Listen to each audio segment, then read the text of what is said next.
বিএনপির বক্তব্য মানে নির্বাচন নির্বাচন নির্বাচন, মানে বিএনপি নির্বাচন ছাড়া কোনো কথা নেই। আসলে বিএনপিতে এখন নিজের সক্রিয়তা বলতে কিছু নেই, বা এই বিএনপিতে এখন জিয়াউর রহমানের আদর্শ নেই। বিএনপির কথা, আওয়ামী লীগের কথা, ভারতের কথা, তার মানে বুঝতে হবে যে ভারত, বিএনপি, আওয়ামী লীগ এখন সব এক হয়ে গেছে। বিএনপি চায় নির্বাচন, ভারত চায় নির্বাচন, আর আওয়ামী লীগের চায় নির্বাচন। কেন এত তাড়াতাড়ি নির্বাচন চায়? তাদের নির্বাচন চাওয়ার প্রকৃত উদ্দেশ্য হচ্ছে একটাই, যে ইউনূস সরকারকে হটাতে হবে। কারণ ইউনূস, ডক্টর মোহাম্মদ ইউনূস, তিনি একজন গ্লোবাল আইকন। তিনি যদি যে কোনো কথা, যে কোনো দেশকে যদি বলেন, যে কোনো রাষ্ট্রপ্রধানের সাথে যদি কথাবার্তা বলেন, তিনি শুনতে বাধ্য। কারণ ডক্টর মোহাম্মদ ইউনূসকে তারা বিশ্বাস করে, এবং এই জন্যেই তার কথা সবাই রাখবে। যে কোনো বড় বড় রাষ্ট্রপ্রধান, ডোনাল্ড ট্রাম্প, বাইডেন থেকে শুরু করে বারাক ওবামা, যে কোনো আপনি যার কথা বলেন না কেন, এই জন্য দেখুন যে ফ্যাসিস্ট হাসিনা এরা কিন্তু সবসময় চেষ্টা করতেছে যে দেশকে কিভাবে জঙ্গি রাষ্ট্র হিসেবে বিদেশিদের কাছে, পশ্চিমাদের কাছে পৌঁছানো যায়। কিন্তু দেখুন এতে কিন্তু কোনো কাজ হচ্ছে না। কেন কাজ হচ্ছে না? কারণ ডক্টর মোহাম্মদ ইউনূসের কিন্তু যে লবিংটা আছে, বা ডক্টর ইউনূস যে কথাবার্তাগুলো, এগুলো শুনতে বাধ্য, এবং তার কথা বিশ্বাস করবে। কোনো ফ্যাসিস্টের কথা পশ্চিমারা কিন্তু বিশ্বাস করবে না। এই যে দেখুন 5ই আগস্টের পর থেকে আজকে পর্যন্ত প্রায় 6 মাসের মতো হয়ে গেলো। এই যে 6 মাসে যে 5ই আগস্টে বা জুলাই গণঅভ্যুত্থানে যে গণহত্যা হয়ে গেল, এটা কিন্তু জাতিসংঘ কিন্তু অলরেডি পৌঁছে গেছে, এবং আজকে প্রতিবেদন প্রকাশ হলো। আমি আপনাকে ইনশিওর দিয়ে বলতেছি, ডক্টর ইউনূস ছাড়া যদি অন্য যে কোনো সরকার যদি থাকতো, জাতিসংঘ এত দূর পর্যন্ত এত তাড়াতাড়ি কাজ কখনোই করতে পারতো না।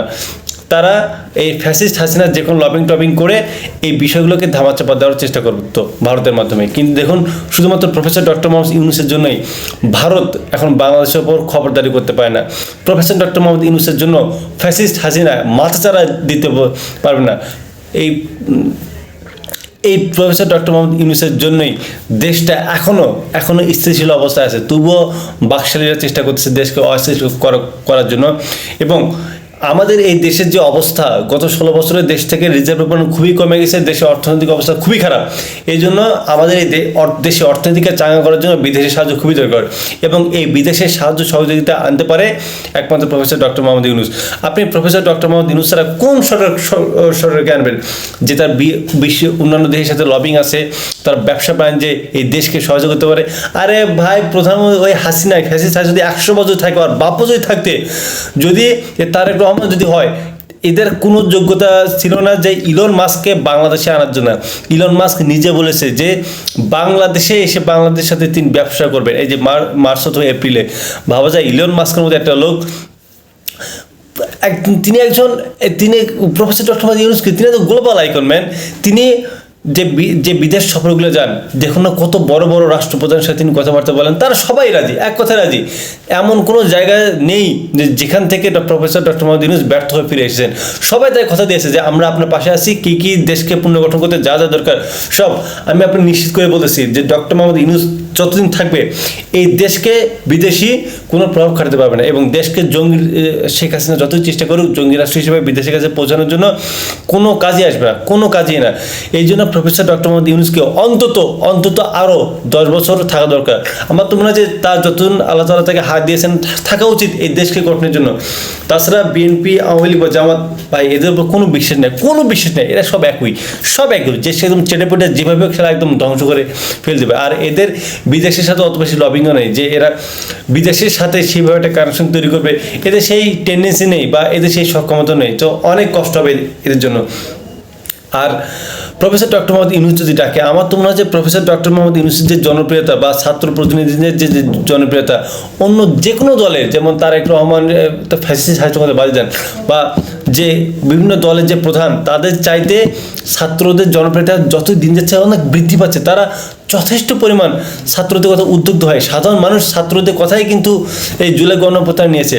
বিএনপি বা জামাত যদি তারা আন্দোলন যদি করতো, তাদের কথা জনগণ শুনতো না, কারণ জনগণ এদের ভাওতাবাজি বোঝে। শুধুমাত্র ছাত্রদের কথা বিশ্বাস করে বলেই মানুষ নিজের জীবন বিপন্ন করে তারা রাস্তায় নামছে, শুধুমাত্র ছাত্রদের জন্য।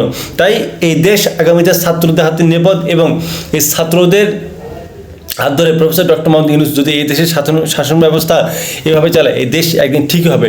শুধুমাত্র প্রফেসর ডক্টর মোহাম্মদ ইউনূসের যে কিছু উপদেষ্টা আছে, এই উপদেষ্টা হচ্ছে হাসিনার দালাল। এই উপদেষ্টাগুলো সংস্কার করতে হবে। এই উপদেষ্টা যদি সঠিকভাবে কাজ করে, দেখবেন প্রফেসর ডক্টর মোহাম্মদ ইউনূস তিনি দেশের জন্য সব কিছু তিনি ব্যবস্থা করে দেবেন। এই বিশ্বাস প্রফেসর ডক্টর মোহাম্মদ ইউনূসের উপর এই দেশের মানুষের আছে, এবং তিনি অবশ্যই একজন দেশপ্রেমিক মানুষ। প্রফেসর ডক্টর মোহাম্মদ ইউনূস তাকে ভারত লবিং করতে পারবে না। প্রফেসর ডক্টর মোহাম্মদ ইউনূস ঘুষ খাবে না বা তিনি দুর্নীতিকে কোনো প্রশ্রয় দেবে না, কারণ তিনি যথেষ্ট দেশপ্রেমী মানুষ এবং তিনি দেশের জনগণকে ভালোবাসে। এই জন্যে প্রফেসর ডক্টর মোহাম্মদ ইউনূসকে আরও থাকা দরকার। প্রয়োজনীয় উপদেষ্টাদের সংস্কার করে প্রফেসর ডক্টর মোহাম্মদ ইউনূসের মেয়াদ আরও বাড়ানো উচিত। যদি আগে এই বছরের শেষের দিকে যদি নির্বাচন হয় বা সামনের বছর নির্বাচন যদি হয়, বিএনপি বা জামাত, ধরলাম যে বিএনপি আসবে, দেশটাকে বিএনপি চালাতে পারবে না। হাসিনা পুনর্বাসিত হবে এবং এই বিএনপিকে একদম মাজা ভেঙে উৎখাত করে আওয়ামী লীগই ভারতের সহায়তায় আবার ক্ষমতা আসবে, মেনে নেবেন।